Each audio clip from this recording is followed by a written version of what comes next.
Welcome back to the IBJJF Podcast. My guest today is Samir Chantre, and we are going to talk about the 2023 Pans. Just went down this past weekend in Kissimmee, Florida.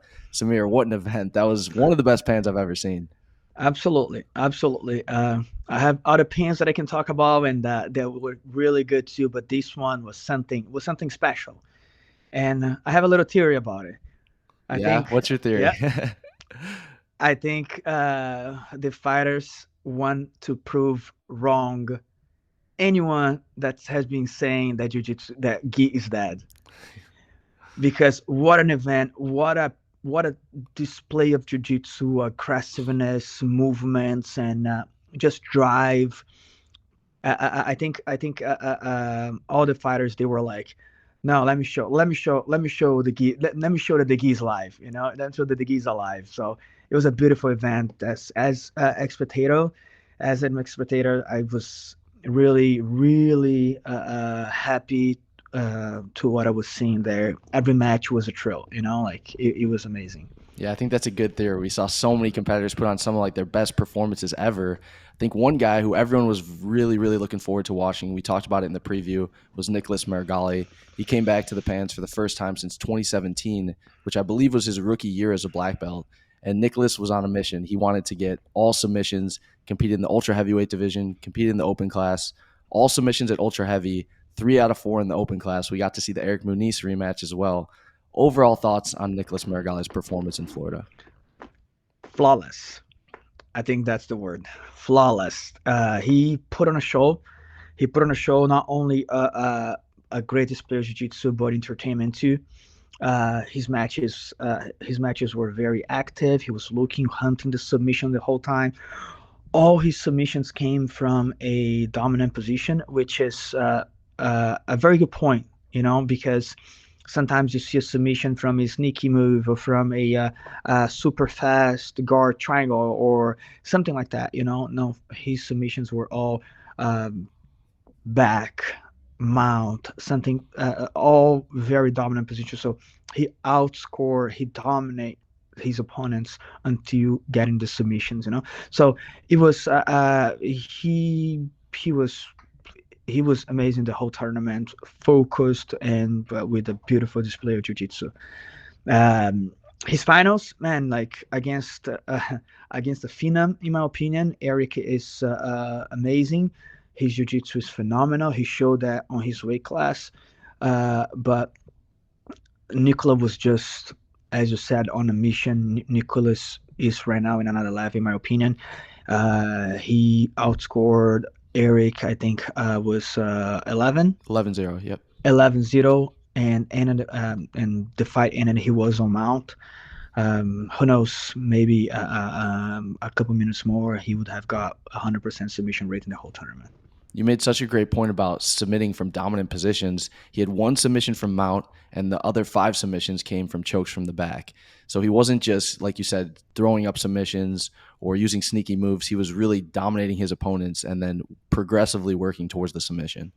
Yeah, yeah. So I think that was one time that I felt he was in dangers there. Yeah, I was about to bring up this match. We got to talk about the match with Roosevelt Souza. Let's get Yes. into So it. yeah. So that match was very nice. I think Roosevelt kind of surprised him a little bit with the move there. Almost went to the back. Was like the first minute or two into the hmm match, and then but Nicolas showed great composure, not only in good positions but in bad positions. So he escaped out of that position and turned it up.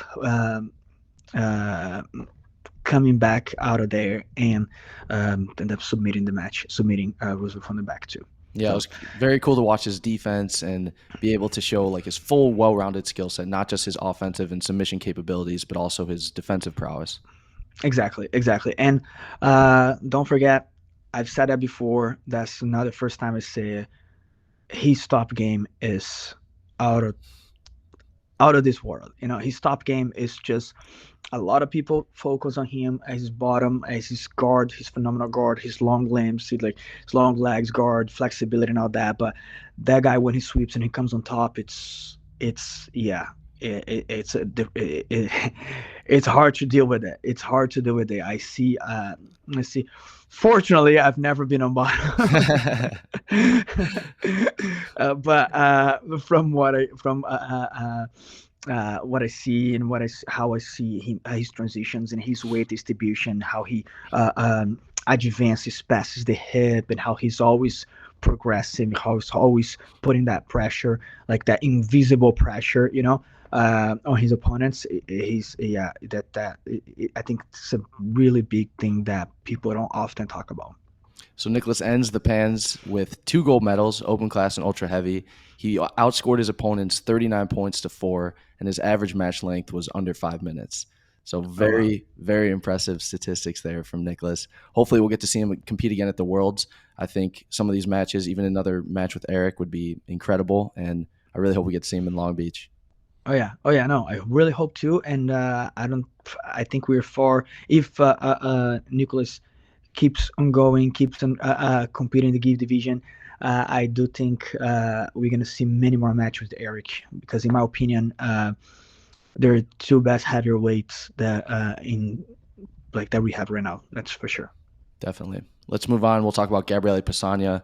2023 has been an incredible year for her. At the Europeans, she had 4 fights, 4 submissions, came back to the Pans. She was looking for her 7th straight double gold.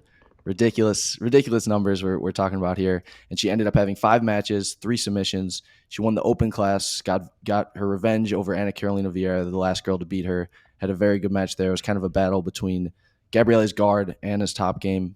Gabrielle ended up scoring a sweep, won the match 2-0. Thoughts on Gabrielle's performance at the Pans? Gabriela has been doing nothing but greatness in our sport right now. She has been uh, uh, collecting gold medals, collecting double gold medals, and on her path to another Grand Slam. She did amazing this tournament once again. Like, and one thing that I spoke about in our preview, that I really like about her game is that she's very open. Like, she's gonna be on top, driving and trying to pass the guard. She's gonna be on bottom, open, driving, trying to get the sweep. So her game is very open. She's very open to the scramble. She's very open to the scrap. I like that about her. She has a really good drive. She has the will. She's gonna go for it. On her match with Anna Carolina, with that really tight game and pressure, like the typical Anna Carolina, driving that pressure, trying to find the spaces. She doesn't need a lot of spaces. She creates those spaces, right? With a lot of pressure, driving forward, not making mistakes. And then Gabi turns around, open that lapel, shoots the lapel plata, and gets a beautiful sweep over Anna Carolina and win that match by 2-0. So always great to see Gabi competing, and I look forward to see her at Worlds. I believe she's another competitor who, like you mentioned earlier, is on a mission to prove a point this year. She really seems like she's going for the kill in all of her matches, and she's proven it. She has a very high submission percentage in 2023. Yeah, no, absolutely, absolutely, and she has been showing that she's on a mission, and on a path to be the greatest female of all time. Yep. Let's talk about Tynan Dalpra, another guy who's on a path to build an incredible legacy and is always showing greatness. He had 3 matches at the Pans. He got 2 submissions, beat Felipe Cesar Silva, had a semifinal match with Rolando Sampson, and then beat Pedro Maia in the final. Took the back in all of his matches, has just shown incredibly dominant jiu-jitsu, undefeated in IBJJF competition at 54-0 now. Who can stop Tynan? Is there anyone who you see who can give him a good match at middleweight? I We spoke about that in the previews. Rolando was the name that we wanted to see against a super talented Rolando, by the way. Yeah. Somebody that we wanted to see against Taina. Rolando did start a match with some good positions, some good transitions, putting Tynan in apparently a attacking and good position, but Tynan threw himself down straight into the berimbolo and took Rolando's back. That was a beautiful move, by the way. If you haven't watched that match, go back and watch it. And in his finals match against Pedro, he at Pedro, right? Yeah, Pedro Maya. Yep. Okay, yeah, against Pedro. He they had a really good match, I believe, last year at Worlds. I think it was a very good match, a Yep. very tight match actually. If I'm not mistaken, Titan couldn't pass his guard. I'm pretty sure Titan didn't submit him. Uh, it was a tough match, but I also said that in the previews. The amount, how much Tainan has been improving in a short period of time. It's just something I honestly, like, in over 25 years of jiu-jitsu, it's something that I've never seen. I've seen guys that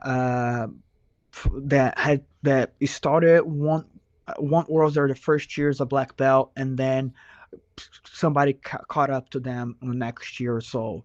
Or Hafa, for example, who was dominated for a long time, but he also had losses on that throughout that path.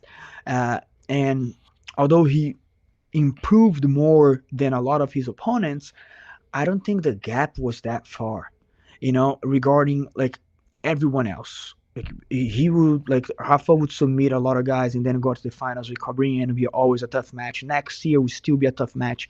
Well, Tyna is proving that he will have tough match this year. 2 months later, it's already here. 2 months later, it's already here. Everyone improves, but he's just improving like 5 times faster than everyone else. So he's just opening that gap so much against all his opponents. So it's something honestly unseen for me personally.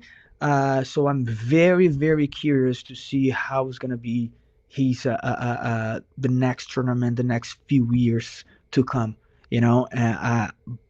I want to see who is gonna be the next one that's gonna give him that good match, that's gonna put him in dangerous positions, and that's gonna go at him, that we're gonna see that really back and forth match there. Yeah, I Very think curious to be who's gonna be that one. absolutely. And I loved what you said about his improvement. I know we've talked about it before, but I think it's a testament to his work ethic, for one. A lot of times he'll win a major title. He'll be back teaching at 6 a.m. the next day at Art of Jiu-Jitsu. And also just to the environment at Art of Jiu-Jitsu. There were so many AOJ black belts competing this weekend in the adult division. Also had some tremendous color belt performances. So I think the environment that Guy Mendez and Tynan and Jonathan Alves are cultivating at AOJ is just helping everyone grow at an exceptional rate. No, absolutely, absolutely. They are all like, when we are talking about that some athletes that are on a mission. I believe Guy is on a mission. I believe Guy as a coach is on a mission. Art of Jiu Jitsu as a team, as an academy, is on a mission to create an army of black belts, of adult black belts, and that bringing the color belts all the way up to black belts, and make them what they are today. And we see with Jonathan, we see with Tynan, what they're doing, and we can see the new generation coming too. And that just shows us like what to expect from the next generations. We see Cole, that's had an incredible performance at brown belt. So maybe next year he's gonna be there, and pans and black belts doing the same. So Hopefully we get to see Tynan at the Brazilian Nationals and at the Worlds. yeah, I look forward to it. Let's talk about Adam Wardzinski. He won heavyweight gold. He had, in my opinion, the best match of the whole tournament. Such a great run at heavyweight. Advanced to the final against Felipe Andrew. It's actually a rematch of the 2023 European final. And Felipe won that match. I don't want to say easily, but he won it pretty convincingly at the Europeans. And Adam came back. He was down. At one point, he was down 11-2. Hits a butterfly sweep. Comes up into a knee cup position. Tries to transition to the mount. Frees his leg. Gets the pass points, gets the mount points. So now it's 11-11, and I believe they're tied on advantages. Adam reaches his hands in the collar, goes for the cross-collar choke with probably, I think, 3 seconds left maybe. Puts his head down, gets the advantage, gets the win in the last second. Was that one of the best comebacks you've ever seen in a major championship final? Absolutely, absolutely. It was definitely, some other matches come to my mind right now, but that was definitely one of them. Especially for the uh, uh, for the amount of points he got in like 30 seconds. Yeah. It was pretty impressive. And one thing I wrote, and I say it again: don't sleep on Adam. He the fight was going, like, I don't want to say easy either, but it was going very convincing on the way, on Felipe's way. He passed the guard like two times. He was very good composure. It didn't seem like he was in danger, not even once in the whole match until that point where, and I won't say that he got tired. I don't think he got tired. I don't think it was something like that. It was just that move that, Adam is really good on his moves. Like he's amazing on that butterfly guard. He's amazing on that pass. I've seen that before. I've seen him doing the same comeback, very similar comeback against Herbert. I think a few years back. Uh, he does when he sweeps. He already sweeps connecting to that pass. Yeah. That quarter guard pass that he does is super strong. Not only his technical abilities, but also his length, how he's able to put his weight all the way forward on basically smashing the head of his opponent with that underhook and freeing his legs at the same time. I think his length does help him with that too. And the technical aspect in that sweep, though, like, I watched that sweep 5 times because it wasn't a typical hook sweep, wasn't a typical butterfly sweep. He did put a little hook there that I was like, that was a good one. That was a good one. I want to try that one when I got back to the academy. That little hook that he did, it was super technical, super good. It comes from somebody that has that game super good. So Felipe went into his to Adam's A game, like not only a game, but a sequence, in my opinion. So he got that sequence perfectly, and it just happened that the point that he needed to win was exactly that sequence that he does really, really well. And props to Adam for not giving up. A lot of people would have just gave up at that point and not really put that much effort into, with the minute left, trying to sweep and trying to get that pass and working towards that advantage towards the end too. So, man, congratulations to both of them for an amazing fight. Yeah. In my opinion, not the best one in the tournament, but one of them, maybe the second one or very close to the first one. Yeah, I want to give props to Lucas Leitch too. You could hear him coaching Adam to go to the mount, to go for the cross And to choke go at to the the end. choke, go choke. Yes, Yeah, it was I did amazing. It hear was that so too. cool to see that coaching and for Adam to listen to everything he said so perfectly. It was really an amazing moment. And I heard that from the stands. I heard that from all the way up there. Lucas getting crazy, like, cross choke, cross choke. So it was amazing. It Yes. was awesome. So you said that you brought up another incredible match that you think was probably the best match of the Pans. Let's hear about that one. If you remember our preview, we spoke about that match, Jason versus Ronaldo. Yes. What a match. Man, what a match. That match was really, really good. Those two men, like, their match with anyone is super good, Mhm. right? They can go against anyone that they're gonna put a good show. When there was that clash, it was really, really, really nice to watch. It was a very good match. Both of them displayed a lot of will, a lot of great jiu-jitsu, and, man, decision. It was very close. I think, in my opinion, both of them could have won there. Um, Ronaldo could easily be the winner on that match, as much as Jensen, in my opinion. Um, it was super close match, super explosive, a very good match. If Guys, if you're watching this and you didn't see that match, go back there and watch it. It was just an explosive match. It was a really good match to watch for sure. That was very fun. I think, like we talked about in the preview, just their styles made that such an exciting and interesting clash, and it definitely lived up to our expectations. It exceeded our expectations, I would say. Absolutely, absolutely. It was really great. And I did say that I wanted to watch one match that happened afterwards. So I did say that I wanted to watch Braguinha against Jason because it would be a clash of style. and I got a treat. I got what I wanted, like I wanted to see how that match would play out, and it was super great to see how Jason was putting the work there, and Braguinha would get to some good positions and would be able to slow that game down, bring it to his game, and but Jason wouldn't give up, and out of nowhere he would come back. So it was really nice to watch that clash of styles there, and man, just shifting a little bit to Braguinha, Hmm.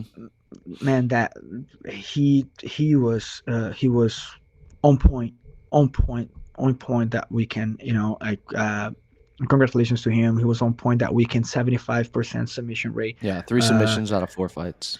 3 out of 4. So yeah, so it was a great tournament for him. He definitely I'm a big fan of him. His game is super on point. So that was a great performance from Bergina for sure. Yeah, and we hadn't seen him compete, I believe, since the 2022 Worlds. Took a little bit of a break, came back for the Pans, won his first major title at 2023. I think we're going to see him at the Worlds, maybe the Brazilian Nationals, but there's so many interesting stylistic matchups, and he won what, in my opinion, was probably one of the toughest divisions, if not the toughest division. Definitely the biggest division at black belt. Yeah, no, for sure. I think it was the most stacked division in my opinion. Yes, I do agree. His match with Francisco Lowe was really good too. Francisco was really doing a really good job until Braguinha got his game in place and put his positions, and then everything just gets really hard for the person on bottom when Braguinha gets to his positions. But Francisco Lo displayed a really good jiu-jitsu in that, not only in that match but the whole tournament too. There's so many other incredible performances, and I think one we talked about before we started recording is Zayed Al Kathiri. He's a UAE athlete. I believe he was the first UAE athlete to win a major title at black belt. Why don't you talk about Zayed and what you were impressed with him in this event? Oh, he's like he was another kid that was on a mission. He was another athlete that was on a mission for this tournament. You could see his drive. You could see his like after every win, he would be just like, "Let's go!" Like he would be super intense on his will, on showing his will. That kid has a really good mindset. He was fighting. It just seemed like from the stance, it just seemed like he was fighting with a country on his shoulders. Like he was fighting for something bigger than just him out there. He had a lot of drive going through the matches. Man, his semifinals with Jonas, he got a nasty armbar within, I think, 45 seconds or 1 minute into the match, and dislocated Jonathan's Jonas, I'm sorry, Jonas' arm.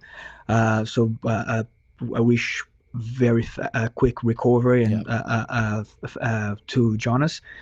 But man, like he was, like I said, he was super focused on that when he got that submission. Jonas unfortunately couldn't keep going. Jonas is an amazing athlete too, so I was looking forward to watch that match. His finals was really really good. I believe his name Hiryu. Here you Niwa. Yep. Yeah, Hiryu. Man, those kids are really really good too. Um, I've been following those kids since him and his brother since blue belt, because they've been fighting some of our students back and forth since the blue belts, and I've seen their evolution and then moving to art of jiu-jitsu, of course, stepping up their game too. Uh, put a really good finals, and in a detail, we had Zaid as a champion, making history, as you mentioned, the first UAE athlete to win a IBJJF major tournament. And uh, if anyone know that, please correct me if I'm wrong, but I do not remember adult male black belt finals with no Brazilian in the Pan Ams. Um, I'm not 100% sure. I can't say I'm 100% sure, but if I'm wrong, please somebody correct me. But I do not remember. That was the finals, a non-Brazilian finals, and out of four athletes in the podium, only one Brazilian, which is Jonas. So it just shows how much jiu-jitsu has been growing, how much jiu-jitsu is growing worldwide, and how much the level and the standards has been all the way up and growing. And man, it's just amazing to see that happening, how our sports growing and worldwide. You see a Japanese against a UAE athlete in a Pan American. It's like both Asian countries in a Pan American tournament. So it's just amazing. It's just amazing. It amazes me to see the growth of that. Being in the scene, I've been in jiu-jitsu for 25 plus years. So to see where we're getting, it's just unbelievable. Yeah, it's proof that jiu-jitsu truly is a global sport, and it's incredible to see. So I think we got to talk about Elizabeth Clay as well. She won middleweight gold. She defeated Tamara Ferreira, the 2022 middleweight pan champion, in the semi, and then she defeated Talita Silva in the final, a match that was a rematch from the 2022 Worlds. I believe it was the quarterfinal at the 2022 Worlds. Very close Yes. match. Talita won that match, I think, by an advantage, if I'm not wrong. But Elizabeth Clay ended up getting the submission in the final. One of the best submissions of the final matches. Got the kind of like a knee bar toe hold combination. Can you talk about Elizabeth Clay and just how big of a win this was for her? I think it was her first major gi title as a black belt too. Yes, yes. She has been. She went to the finals. She went to the finals. She went World's finals. She went to Pan Am's finals against Anna Karenina last year. She had so many really good performances, but winning, she was always like knocking there. And but this tournament, she had something special. Like she went to all matches super focused. She beat Raquel in the first match, which was a really tough match. Raquel is an incredible competitor, and then she went with Tamara, which was a rematch for Elizabeth. It was a super close match. She got to really good positions there. And then went to Talita. That was also a rematch. So she she was able to avenge her two of her previous losses in this tournament, and that submission in the finals. Talita had a really good game plan there, same one that she actually used at Worlds last year. She got trying to double under. She's Talita is really good competitor, very good strategist. She's very strong physically too. She has some really strong positions. Her double under is just getting out of there. Like it's just super hard for the girls. I see her putting a lot of drive in that position. Like super technical. Don't give any space. She had Liz in that position a few times, but Liz was being able to recover and sticking with her game plan. And then once she saw one little mistake from Talita leaving the leg around, Elizabeth is a leg lock specialist, Yep. and that's no surprise from anyone, right? She's a leg lock specialist. She entangled into those legs, and then did a really good variation between a knee bar and the toe hold, getting a quick tap there after she set it up, and getting that gold medal at Pan Am's for her was incredible, as she is a more of a gi athlete, but her results showed a lot of more no gi titles. But so it was a great title for her for sure. Yeah, she did so good at Nogi Pans, Nogi Worlds last year. Looked absolutely incredible. So I think winning a gi major title was just a matter of time for Elizabeth. Absolutely, and she's so young though, and she's so young. I truly believe she has so much more to grow still, and she has been dropping weight classes unintentionally. Actually, her weight's dropping, and then and now she's on the top of a weight class. Before she was always on the bottom of her weight classes. Now she's on the top of weight class, doing middleweight more consistent now. So I think she's gonna she has been doing really good, but now I think even more so because that also makes a lot of difference being on the top of a weight class instead of on the bottom of the next weight class over. So Let's talk about the male featherweight division. We had Marcio Andre, who's a four-time European champion, coming into this match, taking on Fabricio Andre. Fabricio is a 2021 world champion, 2022 Brazilian national champion, 2023 European champion. So he was looking to win the only black belt major title that he hadn't had on his resume yet. This was an incredible match. Marcio moved back down to featherweight. I believe last time he competed featherweight was the 2019 Worlds, where he made the final and got silver. And this match was back and forth. There were takedowns. There were sweeps. I think everyone in the crowd was on their feet by the end of this one. Marcio ends up getting the win. It was 4-4. He had 3 advantages to Fabricio's 1, and he wins his first Pan title, arguably the biggest title of his career. I want to hear what you thought about Marcio Andre's performance and his return to the featherweight division. it was great to see Marcio back in that weight. It was one thing, I know Marcio for a long time, and it was one thing that I always said is that Marcio at featherweight, he was always going to be one of the favorites to win any tournament he enters. He After that 2019, and then he stopped competing at that way. He went all the way, and we're talking, I think he lost 40 pounds for this 20 for this kilos. tournament. Mm-hmm. Yeah, 20 kilos, so a little over 40 pounds in a matter of a long time. He did lightweight for I think it was since this November, I think in November or December, where he started dieting. He did Europeans at lightweight.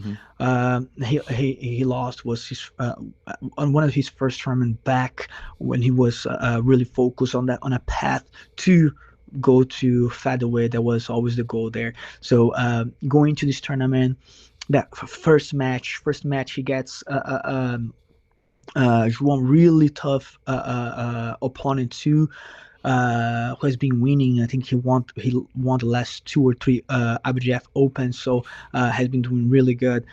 And then I think it was a 4-2, so it was a close match, but really good match too. And then he gets Israel in the quarterfinals. What a match too! Israel was super good, man. That kid, he's really good, really physically strong too. His game is super good, and it was also a rematch. Israel had beat Marcio a few years back, I think. So it was also a rematch there. So Marcio won that match. And then, man, that finals with Fabricio, it was just back and forth, really good. Fabricio is also an amazing competitor. I don't even need to say his title speaks for himself, for itself. So Fabricio was really good there too. He was winning for a period of time there on the match. And then Marcio pulls guard and hit that super nice, kind of like a scissor modified scissor sweep. And then he does that De La Riva sweep. Man, you don't really see Fabricio getting swept like that.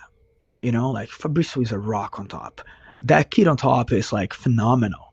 For a featherweight to do passes like Fabricio does, how solid Fabricio is on top, and Marcio hitting that sweep. So it was Fabricio.